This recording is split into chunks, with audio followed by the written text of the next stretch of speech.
Penjina köyü küçük bir kütük evler koleksiyonudur.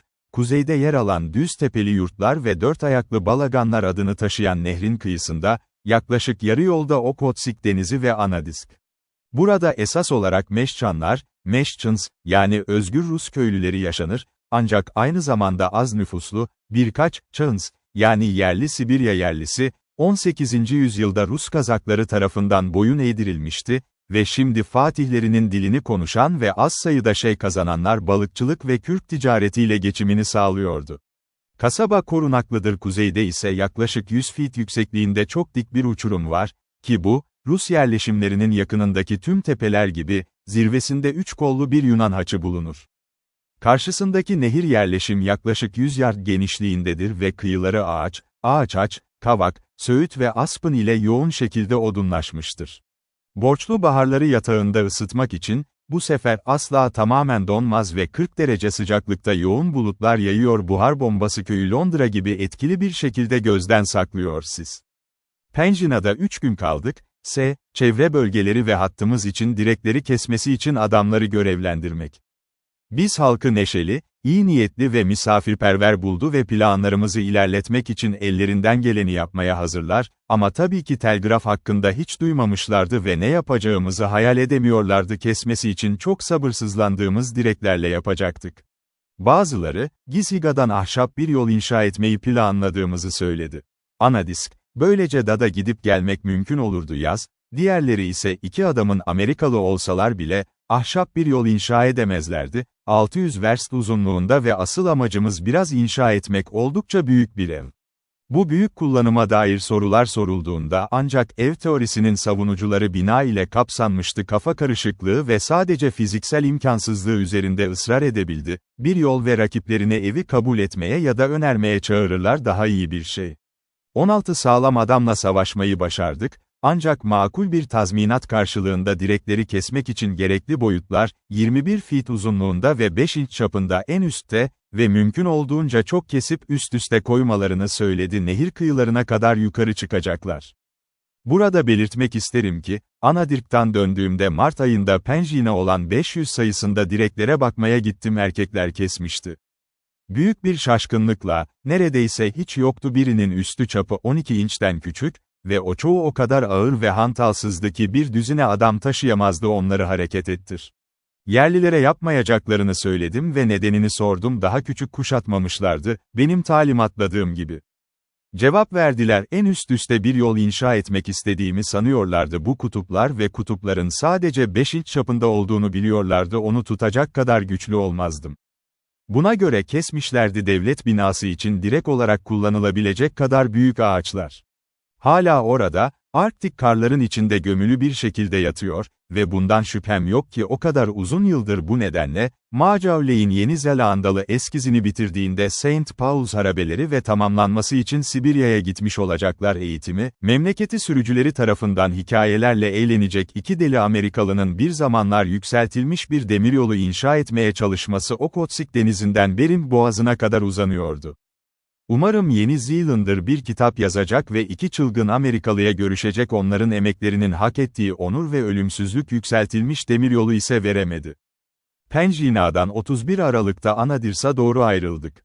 Sonrası her zamanki gibi, çorak bir bozkırda bütün gün seyahat ettik, kamp yaptık. Gece, Nalgim adı verilen beyaz, izole bir zirvenin eteğine yakın bir gece, sıcaklık 0'ın 53 derece altında. Yılbaşı gecesiydi ve yanımda otururken en ağır kürklerimdeki ateş, baştan ayağa donla kaplı, bir yılın benimde yarattığı büyük değişimi düşündüm. Çevre, 1864 yılbaşı gecesini, Orta Amerika'da geçirmiştim, Nikaragua gölünden Pasifik kıyısına kadar bir eşeğe binerek, bir muhteşem tropikal orman. 1865 yılbaşı gecesi, çömelmiş halde buldum Arktik dairesi yakınlarındaki büyük karlı bir ovada, 0'ın 53 derece altında sıcaklık, çorbamı donmadan önce yemek için tabağa kesin bir şekilde. Daha büyük bir zıtlık olamazdı. Mount Nalgim yakınlarındaki kampımız çam ağaçlarıyla doluydu ve bir ateş, 10 feet yüksekliğinde kırmızı alevlerden oluşan bir sütun yükseltti, ama atmosfer üzerinde pek etkisi yok gibi görünüyordu. Göz kapaklarımız çay içerken birlikte donup kaldı, çorbamız, Sıcak olarak çaydanlık, bitirmeden teneke tabaklarımızda dondu yemek ve kürk paltolarımızın göğüsleri beyaz bir renkle kaplanmıştı rime, devasa bir kamp ateşinden sadece birkaç adım uzakta oturduk. Teneke tabaklar, bıçaklar ve kaşıklar dokunulduğunda çıplak eli yakıyordu, neredeyse tam da kızgınca sıcak gibi ve küçük bir parçaya dökülen su. Tahtadan sadece 14 inç uzaklıkta, daha kısa sürede dondu 2 dakika. Köpeklerimizin sıcak bedenleri buhar bulutları yaydı ve çıplak el, tamamen kurutulmuş olsa da, ince bir buhar üfledi havaya maruz kaldığında.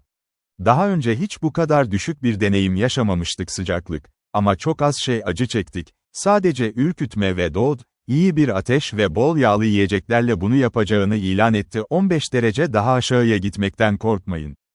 En büyük sebep Sibirya'da acı rüzgardır.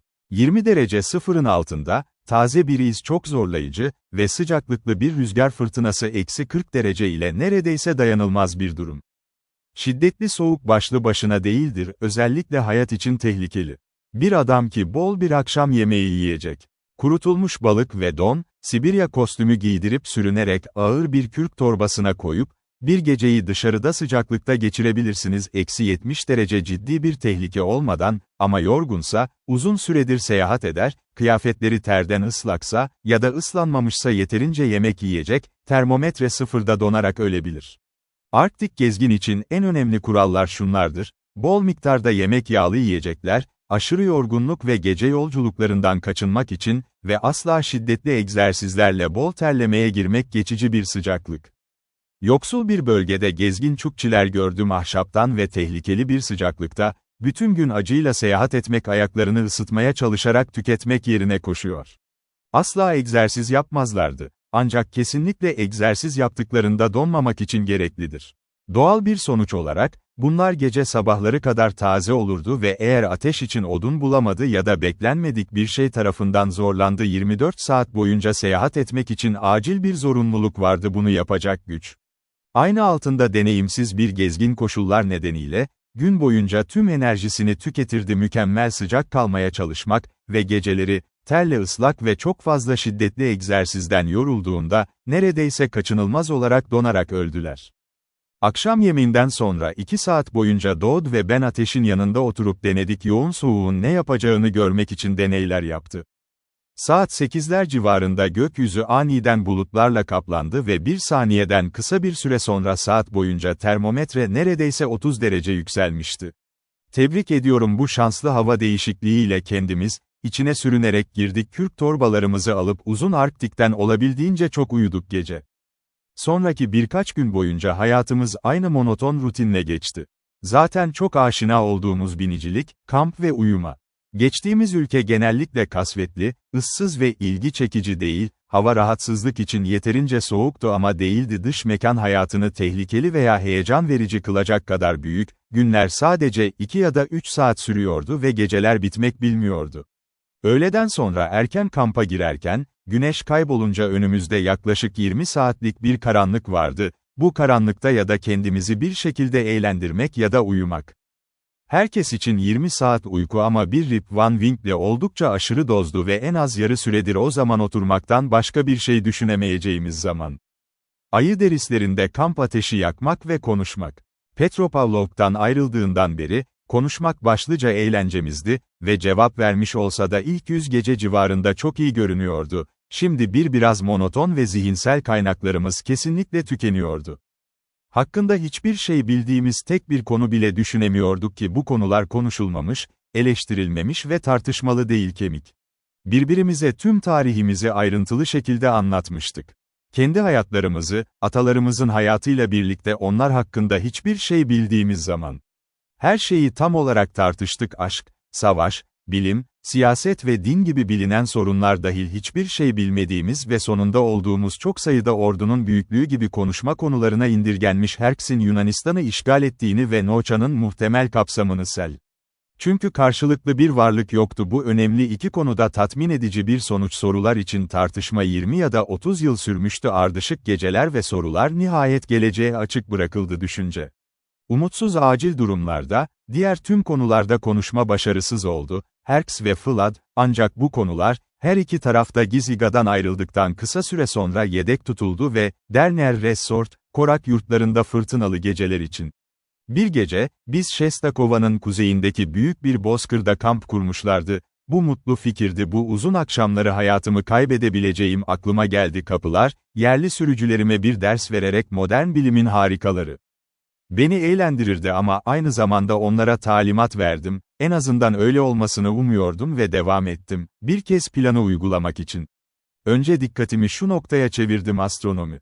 Açık bozkırda kamp yapmak, üstte çatı yok, yıldızlı gökyüzü, benim resim için her türlü yeteneğim vardı konu ve gece gece kuzeye doğru yolculuk ederken belki hevesli bir grup yerlilerin ortasında görüldü, onların esmer yüzler, kamp ateşinin kırmızı aleviyle aydınlandı ve kim çocukça merakla dinledim, ben ise fenomenleri açıklarken mevsimler, gezegenlerin güneş etrafındaki dönüşü ve ay tutulmasının nedenleri.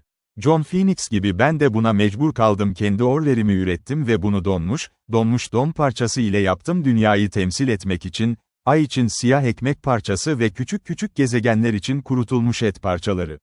Benzerlik göksel cisimler, itiraf etmeliyim ki çok çarpıcı değildi, ama yaparak güzel, inan çok iyi geçinmeyi başardık.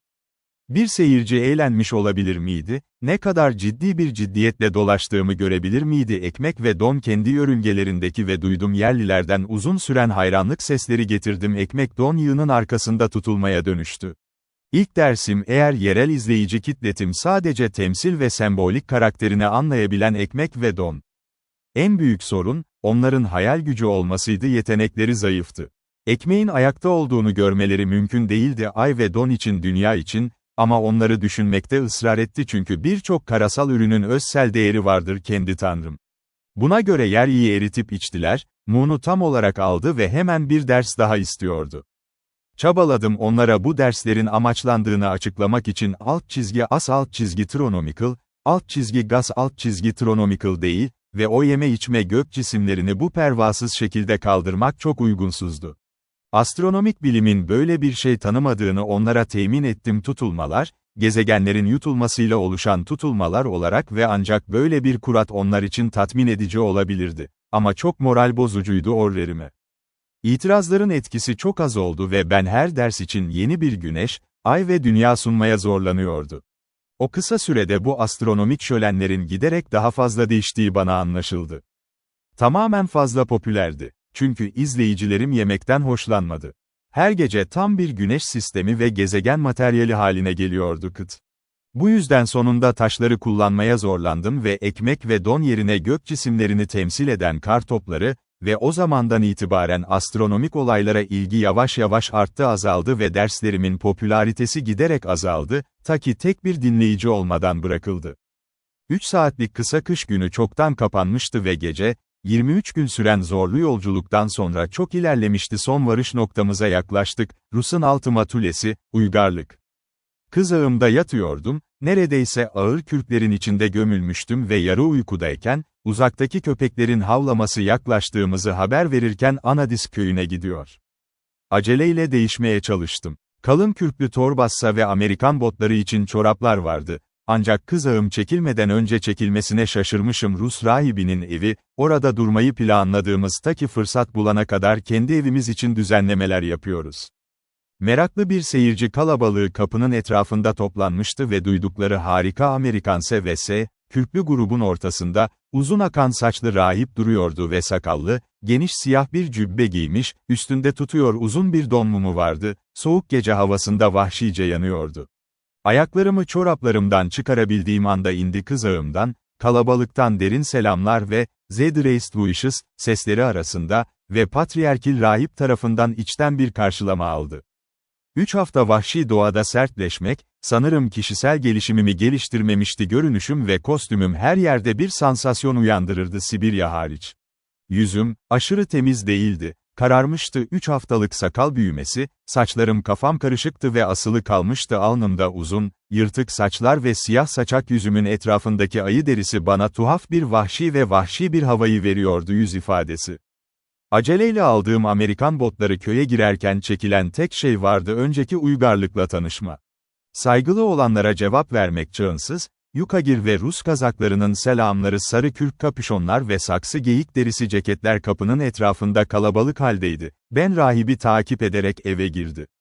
Burası ikinci değerli konuttu. 22 gün içinde girdiğim evin adı ve sonrasında Kul, Mikino ve Şestakova'nın dumanlı korak yurtları, sanki bana mükemmel bir saray olmam.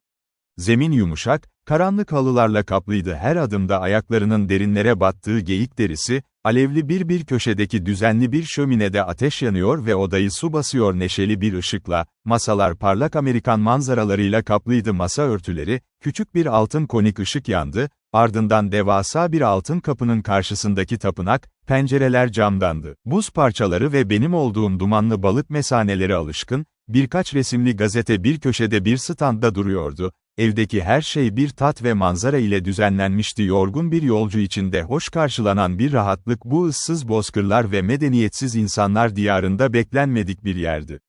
Kendi kızakla süren Dodd henüz gelmemişti. Ama kapıda bitişik ormanda bir ses duyduk. Olmaz, vahşi doğadan çıktığımda mutlu olurum. Dışarı çıkacağım, vahşi doğa gibi bir şey dedim. Müzisyen tamamen farkında değildi ki köye yakın bir yerdeyse ya da melodik bir şekilde, almak istediğini, ifade ettiğini çölde, sesi başka biri tarafından duyuldu.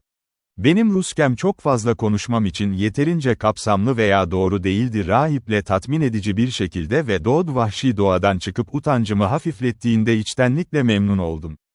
Benden pek iyi görünmüyordu, bu bir teselliydi.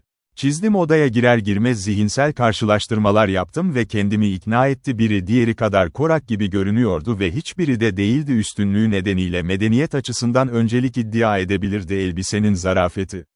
Rahibin eşiyle el sıkıştık, solgun bir açık saçlı ve koyu gözlü ince bir hanımefendi, tanıdığı 2 ya da 3 güzel küçük çocuk, korkuyla bizden kaçtılar serbest bırakıldıkları anda ve sonunda masaya oturduk çay içmek için.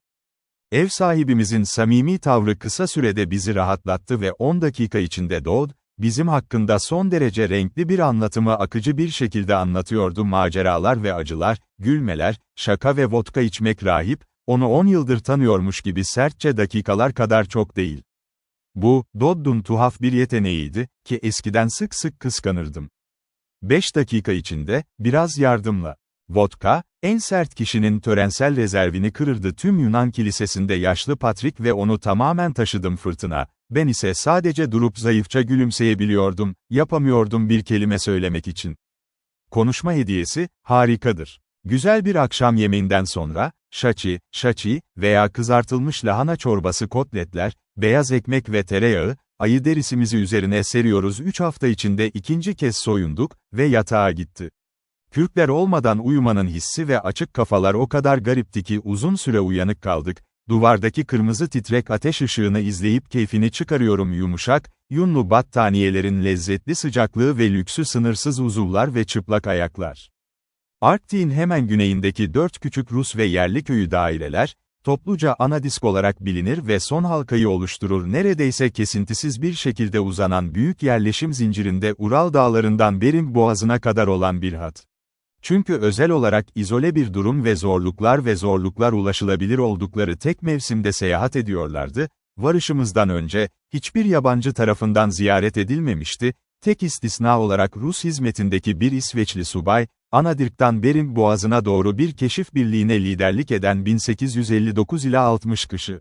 Yılın yarısında, tüm diğer dönemlerden kopuk dünyayı ziyaret etti ve sadece birkaç yarı medeni tarafından uzun aralıklarla ziyaret edildi. Tüccarlar, bu küçük 4 köy neredeyse aynı derecede bağımsızdı ve kendini sürdürebiliyordu, sanki bir adada yer alıyormuş gibi, Arktik Okyanusu. Hatta varlığı bile, hiç ilgisi olmayanlar için bu, bir soru meselesiydi. 18. yüzyılın başlarında kuruldu. Yüzyıl, maceracı ve gezgin bir grup Kazak tarafından Sibirya'nın neredeyse tamamını fethetti, dağlardan geçti, Kolima'dan Anadir'e kadar olan Çukçileri kovdu ve onlar direndi. İlerlemek ve nehir üzerinde birkaç verst mesafede askeri bir karakol kurmak mevcut yerleşim yerinin üstünde. O zaman dalgın bir savaş Çukçiler ile Rus işgalciler arasında başladı ve sürdü, yıllarca çeşitli başarılarla. Önemli bir süre boyunca Anadyrs'ın 600 kişilik bir kuvvet tarafından garnizonlandığı dönemde ve bir topçu bataryası, ancak keşfedilip yerleştikten sonra Kamçatka'da nispeten önemsiz hale geldi, askerler çoğunlukla geri çekildi ve nihayet Çukçiler tarafından ele geçirildi ve yandı. Anadyrs'ın yıkılmasıyla sonuçlanan savaş sırasında, iki yerli kabile, Çağınsız ve Yukagirs, taraf tutmuştu. Ruslar, Çukçiler tarafından neredeyse yok edildi ve bunu başaramadı sonrasında kendi kendine özgü kabile bireyselliklerini yeniden kazanmak için. Az sayıda geriye kalan tüm rengeyiklerini ve kamp ekipmanlarını kaybettiler ve Rus müttefikleriyle yerleşmeye ve avcılık ve balıkçılıkla geçim sağlamak. Yavaş yavaş Ruska benimsediler geleneklerini ve tüm ayırt edici karakter özelliklerini kaybetti ve birkaç yıl boyunca, o insanların dillerini tek bir yaşayan bile konuşmayacak bir zamanlar güçlü kabilelerdi. Ruslar, Çaenslar ve Yukagirler tarafından, Anadyrsk nihayet yeniden inşa edildi ve zamanla bir ticaret merkezi haline geldi. Önemli bir önem taşıyordu. Tütün, bu da Ruslar, kısa sürede Çukçiler arasında büyük popülerlik kazandılar ve bu çok değerli lüksü elde etmek için artık vazgeçtiler çatışmalara karşı her yıl Anadyrsk'a ziyaretler yapmaya başladı. Ticaretin amacı. Ancak hiçbir zaman tam olarak bir duyguyu kaybetmediler topraklarını işgal eden Ruslara karşı düşmanlık ve yıllarca onlarla hiçbir ilişki yoktu, sadece bir mızrak. Üzerine bir kürk demeti ya da seçilmiş bir morz dişi asarlardı uzun bir Çukçi mızrağının keskin cilalı bıçağı ve eğer bir Rus tireyde onu çıkarıp yerine adil bir eşdeğer bir askıya almayı tercih etti tütün şeklinde, iyi ve iyi, yoksa takas yoktu. Bu plan, dolandırıcılığa karşı mutlak güvenlik garantisi veriyordu. Çünkü tüm Sibirya'da bu vahşi bir Rus bile kandırmaya cesaret edemedi vahşiler, göğsünden 10 inç uzaklıkta uzun bir mızrak kılıcıyla kemik. Dürüstlük kesinlikle en iyi politikaydı ve ahlaki ikna etmek bir Çukçi mızrağı en ilgisiz iyilik gösterdiği keskin uçta duran adamın göğsü. Böyle olan ticaret kurulmuş hala önemli bir kar kaynağı olmaya devam ediyor Anadyrsk sakinlerine ve gelen Rus tüccarlara her yıl Giziga'dan oradaydı. Yerleşimi oluşturan 4 küçük köy ve bunlar şunlardır: Pokorukov, Osoin, Markova ve Dıdıdı olarak tanınır. Kripest gibi bir grup toplamda yaklaşık 200 kişilik bir nüfusa sahiptir. Merkezi köy olan Markova rahibin ikametgahıdır ve küçük, kaba bir şekilde inşa edilmiş bir kiliseye sahiptir, ancak kışın kasvetli bir kilisedir yer. Küçük evlerinin penceresi kalın levhalar dışında yoktur. Nehirden kesilen buz, birçoğu yere gömülmüştür daha büyük bir sıcaklık uğruna ve hepsi az çok karın içinde gömülmüş. Kasabayı yoğun karaçaçam, kavak ve titrek ormanları çevreliyor, böylece Giziga'dan gelen yolcu bazen onu tam aramak zorunda kalıyor ve eğer kanalların ağ çalışmasına aşina değilse ana Dyr nehrinin burada bölünmüş olduğu için hiç bulamayabilir. 4 yerleşimin tamamı yaz aylarında zamanlarını paylaşır balıkçılık ile yıllık vahşi rengeyi avlanmak arasında nehir boyunca devasa sürüler halinde göçler. Kışın ise genellikle kızaklarıyla yok, gruplarla ziyaret ve ticaret yaparlar gezgin Çukçiler, büyük yıllık için ürünlerle giderken Kolima'da fuarı yaptı ve Rus tüccarlara hizmetlerini kiralamakta Giziga. Ana Dyr nehri, köy civarında ve 1,75 mil yükseklikte, ağaçlarla yoğun şekilde kaplıdır çapı 18 ila 24 inç arasındadır, ancak enlem üst kısmının ise 66 derecedir. İklim çok serttir, Şubat ayında Markova'da yaptığımız meteorolojik gözlemler, 1867, o ayın 16 gününde termometrenin çöktüğünü gösterdi -40 dereceye kadar 8 gün -50 derecenin, 5 gün -60 derecenin altına düştü ve bir kez -68 dereceye. Bu, şimdiye kadar yaşadığımız en düşük sıcaklıktı Sibirya'da. Yoğun soğuktan karşılaştırmalı sıcaklığa geçişler şunlardır bazen çok hızlı.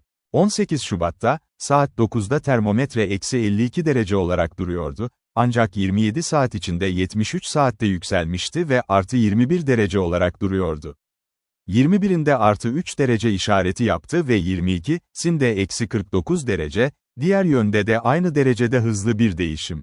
Buna rağmen iklim ise Anadyrsk yaşamak için en hoş bir yerdir. Kuzeydoğu Sibirya'daki Rus yerleşimlerinin %9'u ve 1866 kışında oradaki hayatımızın yeniliğini en az onun kadar sevdik çünkü önceki Sibirya deneyimimizin herhangi bir kısmından keyif almıştık.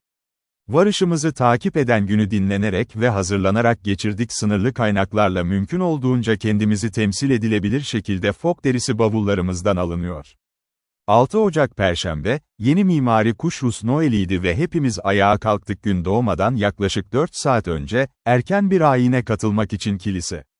Evdeki herkes uyanmıştı, bir ateş parlak yanıyordu şömine, tüm kutsal resimlerin önünde altın renkli konurlar yakıldı ve odamızda tapınaklar vardı ve hava tütsüyle kokuluydu.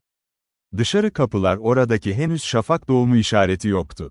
Pleiades dağları aşağıdaydı batıda, Büyük Orion takım yıldızı batmaya başlamıştı ve bir köyün kuzeyindeki ağaçların tepelerinden hafif bir aurora süzülüyordu.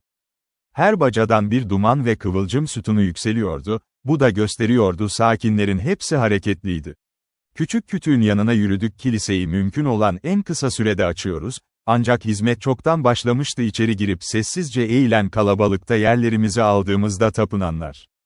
Odanın yanları şu fotoğraflarla kaplıydı, Patrikler ve Rus azizleri, önceden uzun bal mumu yakıyordu, mumlar altın kaplamalı kağıt şeritleriyle spiral şeklinde dolanıyordu. Mavi bulutlar kokulu tütsü, sallanan tütsülerden çatıya doğru yuvarlandı ve muhteşem giyimli rahibin derin tonlaması tezat oluşturuyordu garip bir şekilde, koronun yüksek soprano ilahisiyle. Hizmet Yunan kilisesi, mümkünse daha etkileyicidir. Romiş, ancak eski Slav dilinde yapıldığı için neredeyse tamamen anlaşılmazdı. Rahip meşgul, çoğu zaman, kimsenin anlayamadığı hızlı dualarla dolu bir zaman, sallanma bir tütsü, eğilip, haç atıp devasa bir İncil'i öptüyor, ki sanırım 30 pound olurdu. Yönetimin ayinler ve dönüşüm törenleri, ekmek ve şarap çok etkili bir şekilde üretilir. En güzel özellik Greko-Rus kilisesinin tüm hizmeti müzikten oluşmaktadır. Kimse yapamaz, duygusuzca dinleyin, uzakta küçük bir kütük şapelde bile Sibirya'nın iç mekanları. Uygulamada ne kadar kaba olsa da, nefes alıyor bağlılık ruhunun kendisi ve sık sık uzun süre ayakta kaldım, 2 ya da 3 saatlik hizmet, birkaç kişinin ilahi duyması için mezmurlar ve dualar. Sıkıcı, hızlı ve karışık gevezelikler bile rahibin kısa aralıklarla çeşitli ve güzel bir şekilde düzenlenmiş, Gospodi Peymilui, Tanrım, merhamet et ve Paday, Gospodin, Grant, ey Lord, korodan. Cemaat ayakta duruyor en uzun hizmet boyunca bile ve tamamen içine kapılmış gibi görünüyor bağlılıkla. Herkes çarmıhlarını kesip durmaksızın eğilir, rahibin sözlerini ve sık sık sönük olarak eğildiğini söyleyerek tamamen ve saygıyla alınlarını ve dudaklarını yere bastırıyorlar. Bir izleyiciye bu çok ilginç geliyor. Bir an etrafı çevrili kürklü yerliler ve kazaklardan oluşan bir kalabalık tarafından dinliyor gibi görünüyor sessizce ayine doğru, sonra aniden tüm cemaat çöker yerde, maskeli bir ateş altında bir piyade bölüğü gibi ve neredeyse bir yüz soyun formu. Noel sabahının sonunda hizmet, koro coşkulu bir ilahi yıl patladı, kurtarıcının doğumuna meleklerin sevinişini ve uyumsuzluk arasında küçük bir kütük kulede asılı duran çan çalıyordu, kapıdan çıktık, Dodd ve ben kiliseden çıktık ve tekrar çay içmek için ev. Son fincanımı yeni bitirmiştim ve bir sigara içti, kapı aniden açıldı ve yarım düzine adam, mezar, ifadesiz yüzler, tek sıra yürüyerek durdu köşedeki kutsal resimlerden birkaç adım uzaklıkta, haç açtılar dindarca bir uyum içinde ve basit ama tatlı bir Rusça söylemeye başladı melodi, Mesih doğdu, sözleriyle başlar. Beklemiyorum, Arktik'teki küçük bir Sibirya yerleşiminde Noel ilahilerini dinlemek Circle tamamen şaşırdım ve sadece içine bakabiliyordum hayranlık, önce Dodd'da, onun ne düşündüğünü görmek için, sonra da şarkıcılar. Müzikal coşkunlarıyla tamamen varlığımızı görmezden geldiler ve bitirene kadar bize el sıkışın ve mutlu Noel'ır dileyin. Dodd her birini verdi birkaç krepek ve mutlu Noel'ır, uzun ömür dilekleriyle ve yüksek ekselanslarımıza büyük mutluluklar diye baktılar, adamlar geri çekildi, sırayla köyün diğer evlerini ziyaret edin. Bir şarkıcı grubu bir diğerinden sonra geldi, gün doğana kadar tüm genç kesim halk evimizi ziyaret etmiş ve köpeklerimizi almıştı. Bazıları küçük çocuklar, bakır edinmeye daha çok odaklanmışlardı, törenin ciddiyetine odaklanmışlardı, etkisi daha da zayıf ilahileri, Mesih doğdu, bana biraz para ver, diye bitirerek. Ama çoğu en yüksek nezaketle davrandı ve bizi terk etti, böylesine güzel ve uygun bir gelenekten çok memnun oldum. Gün doğumunda tüm taperler söndürüldü, halk en eşcinsel kıyafetlerini giydi, kıyafetlerini aldıktan sonra tüm köy kendini özgürlere teslim etti, büyük bir tatilin tadını çıkarmak. Çanlar durmaksızın çalıyordu kilise kulesi, kızlarla dolu köpek kızakları etrafta koşmaya başladı sokaklar, kar yığınlarına dönüşüp tepelerden hızla iner kahkaha çığlıkları arasında, kadınlar eşcinsel çiçekli kaliko elbiselerle, saçları kızıl ipek mendillerle bağlanmış, evden evden yürüyerek yürürler tebrik ziyaretleri ve gelişi üzerine sohbet ediyor seçkin Amerikan subayları. Kalabalık erkek futbol oynadı kar üzerinde ve tüm yerleşim canlı bir ortam oluşturuyordu görünüş. Noel'den sonraki 3. günün akşamı, rahip pes etti onurumuzda, tüm sakinlerin katıldığı görkemli bir Sibirya balosu 4 köy davet edildi ve bunlar için en gösterişli olanlar hazırlıklar yapıldı. Pazar günü bir rahibin evinde bir balo gece bana büyük bir tutarsızlık ima ediyormuş gibi geldi ve ben 4. maddenin bu kadar açık bir ihlali olarak onaylamakta tereddüt etti emir. Ancak Dodd bana en kesin şekilde bunu kanıtladı zaman farkı nedeniyle Amerika'da cumartesi olduğu ve değil pazar günü hiç yok, o anda arkadaşlarımızın meşgul olduğu iş mi eğlence mi ve bizim karşı tarafta olmamız dünya, karşıtımızın ne yapmaması için bir sebep yoktu arkadaşlar tam aynı anda yapıyordu. Bunun farkındaydım bu mantık sofistikti ama Dodd beni kendi mantıklarıyla karıştırdı, Boylam, Greenwich zamanı, Bowditch'in Navigator'ı, Rusça pazar günleri ve Amerikan pazarları gibi şeyler söyledi, umutsuzca şaşkın olduğumu ve bugün Amerika'da mı yoksa hayatımda mı olduğunu anlayamazdım dünyada Sibirya pazarı başladığında. Sonunda sonuca vardım Ruslar cumartesi gecesini tuttu ve bir hafta daha başladı Şabat günü gün batımında, bir dans belki de yeterince masum olurdu o akşam için. Sibirya'nın uygunluk anlayışlarına göre bu adil bir durumdu o şey. Evimizde bir bölme kaldırıldı, zemin çıplak, oda duvara yapıştırılmış mumlarla parlak bir şekilde aydınlatılmıştı erimiş yağ, evin 3 tarafına banklar yerleştirilmiş, hanımlar ve saat 5 civarında zevk arayanlar toplanmaya başladı. Belki bir balo için oldukça erken bir saatti ama çok uzun görünüyordu gece karanlıktan sonra. Kısa süre sonra toplanan kalabalık yaklaşık 40 kişiye ulaştı, erkeklerin hepsi ağır kürklü kuklankalar, kürk pantolonlar giymişti ve kürk botlar, ince beyaz muslin ve çiçekli kaliko giymiş hanımlar parmak izleri. Cinsiyetlerin kostümleri uyum sağlamıyor gibi görünüyordu çok iyi, biri Afrika yazı için yeterince hafif ve havalı, diğeri ise Arktik keşif gezisi için uygun görünüyordu Sir John Franklin. Ancak genel etki oldukça restehsallıydı. Müziği sunacak orkestra ise 2 kaba kişiden oluşuyordu keman yapmış, 2 ballaleyka, ballalai, kah veya üçgen her biri 2 telli yerli gitarlar ve devasa bir tarakla hazırlanmış tüm çocuklara tanıdık bir şekilde bir kağıt parçası. Biraz hissediyorum böyle bir ilişkinin nasıl yönetileceğini merak ediyordu Sibirya görgü kuralları, korunaklı bir köşede sessizce oturdum ve olayları izledi. Hanımlar, geldikleri kadar hızlı geldiler, bir ucunda ahşap bir bankın yanında ciddi bir sırada oturdular odanın içinde, adamlar yoğun bir kalabalık halinde birbirlerine karşı durdu. Herkes olağanüstü derecede ayıktı. Kimse gülümsemedi, kimse söylemedi her şey ve sessizlik, ara sıra bir hırıltı dışında bozulmazdı. Orkestradaki astımlı bir keman sesi ya da hüzünlü bir tüydük, tuğut, müzisyenlerden biri tarakını akort ederken. Eğer bu olacaksa eğlencenin doğası nedeniyle, pazar günü. Bu, bir cenaze kadar hüzünlü bir ima ediciydi. Pek değildi ancak, gizlenen heyecanın yeteneklerini biliyorum o yerlilerin ciddi dış görünüşlerinin altında. Birkaç dakika sonra kapının etrafında harekete geçme, ikramlar ve genç bir çağınse bana yaklaşık 4 tane içeren büyük bir ahşap kase getirdi ve verdi litre çiğ donmuş kızılcık. Bunun mümkün olamayacağını düşündüm 4 litre donmuş kızılcık yemem bekleniyordu. Ama 1-2 kaşık aldım ve Dodd'a yöneldim. O bana göndermemi işaret etti ve tadı asitlenmiş gibi görünüyordu dolu taşları ve diş ağrısı yaşadım, bunu yapmaktan çok memnundum. Sonraki yemek başka bir tahta kaseden oluşuyordu, içinde ne beyaz çam talaşları gibi görünüyordu ve mükemmel şekilde baktım şaşkınlık. En çok donmuş kızılcık ve çam talaşı vardı Sibirya'da bile gördüğüm olağanüstü ikramlar, ama neredeyse her şeyi yiyebilme yeteneğimle gurur duyuyordum ve eğer yerliler kızılcık ve talaşlara katlanabilirdi, bildiğim kadarıyla. Ne denemede ince bulduğum beyaz çam talaşları gibi görünüyordu çiğ donmuş balık talaşları, Sibiryalılar arasında büyük bir lezzet ve bir diğer, Struganni, ismiyle sonrasında çok aşina oldum. Bunları elimden çıkarmayı başardım balık talaşları ile ciddi bir sonuç olmadan diş ağrım. Onları beyaz ekmek ve tereyağı, kızılcık takip etti tartlar ve kaynar sıcak çay fincanları, sonunda akşam yemeği bitti. O zaman, akşam ve uzun bir ön kazma ve ayarlamadan sonra orkestra, Kapaloşka adlı canlı bir Rus dansı başlattı.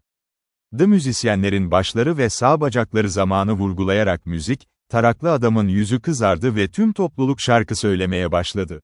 Bir an içinde, adamlardan biri, bir giysiler giymiş benekli geyik derisi ceket ve karak derisi pantolon ortaya fırladı, odanın bir ucunda oturan bir hanımefendiye derin bir eğilme yaptı kalabalık bank.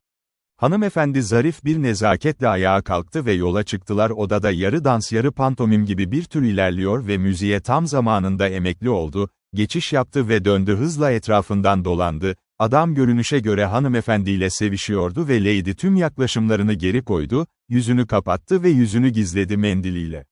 Birkaç saniye sonra bu aptal gösteri kadın emekli oldu ve yerine bir diğeri geçti, müzik enerjisini 2 katına çıkardı ve hızlıca, dansçılar muazzam bir gösteri yapmaya başladılar, breakdown ve hey, vay iyi, ne efeste ve iyi, odanın her yerinden yankılandı, tarak tarafından yapılan harika sesler ve yarım çırpma ile birlikte çıplak tahtalar üzerinde 100 feet.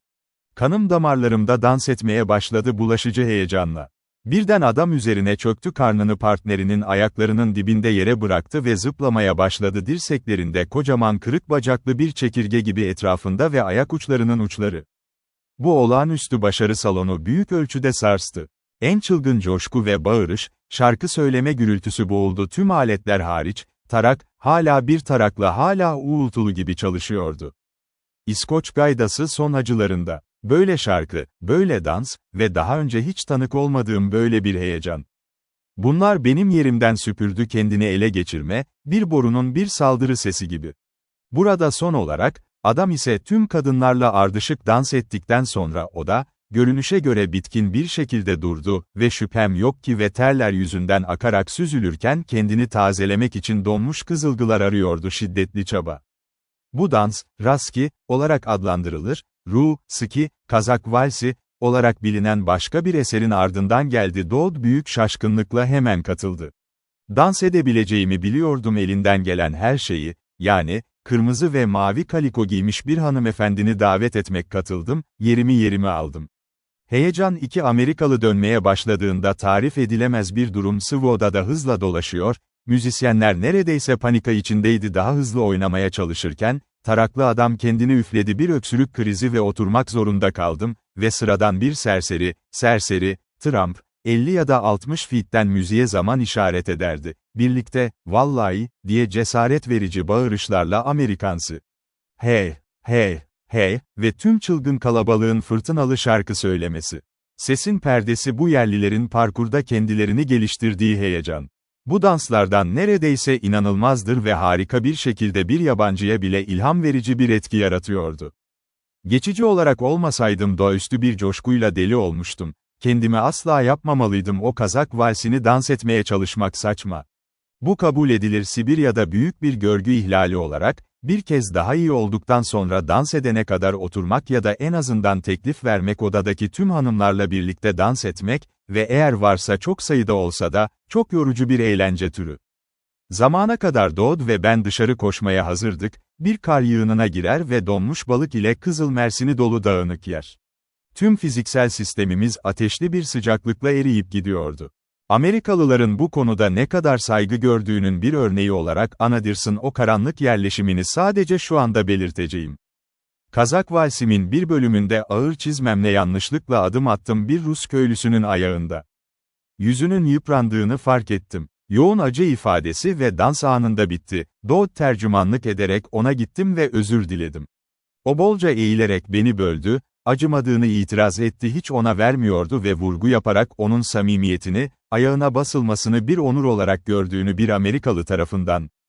Daha önce ne kadar gururlu ve kıskanılacak bir şey olduğunu hiç fark etmemiştim, çok sevdiğimiz bir yerlilikten olmanın keyfini çıkardım ülke. Yabancı ülkelere pervasızca girebilirim, herkesin ayak parmaklarını umursamamak ve tam güvence ayak parmaklarımın üstüne bastığım onur, şunu daha fazla verecektim, yabancılar ve kendi iyiliğime ne kadar çok saygı göstereceğim düzen.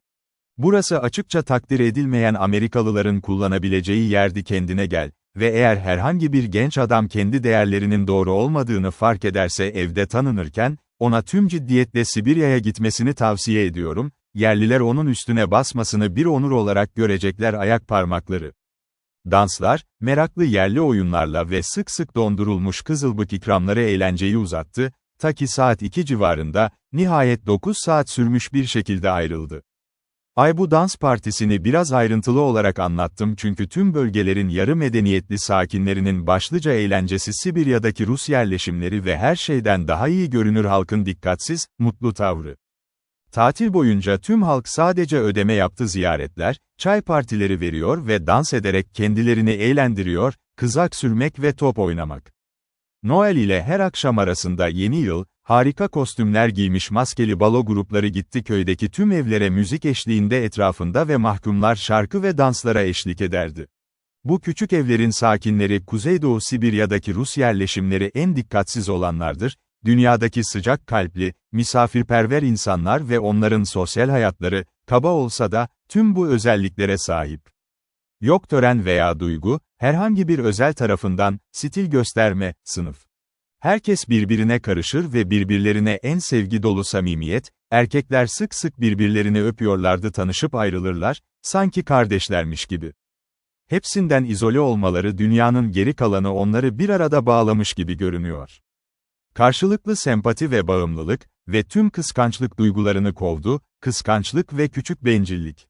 Rahiple kaldığımız süre boyunca en düşünceli düşünce ve nezaketle muamele gördüler ve un, şeker ve tereyağı gibi küçük lüks stokları masamızı sağlamak için cömertçeyle harcadık.